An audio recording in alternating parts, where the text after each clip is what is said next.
9ই জুলাই এটা আমাদের আর্মিদের জন্য অনেক স্পেশাল একটা দিন, কারণ এই দিনই আমরা নতুন একটা পরিচয় আর নাম পেয়েছিলাম, যেই নামটা ছিল আর্মি, যার পূর্ণরূপ হচ্ছে অ্যাডোরেল রিপ্রেজেন্টেটিভ এমসি ফর ইউথ, যার অর্থ হচ্ছে তরুণ প্রজন্মদের জন্য প্রতিনিধিকারী উপস্থাপক।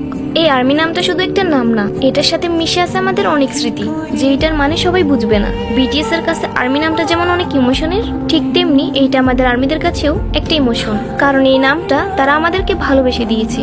কিছু মানুষের কাছে হয়তো আর্মি নামটা শুধু একটা ওয়ার্ড, কিন্তু আমাদের আর্মিদের কাছে এটা আরেকটা পৃথিবী। যাই হোক, advance happy army day my all army.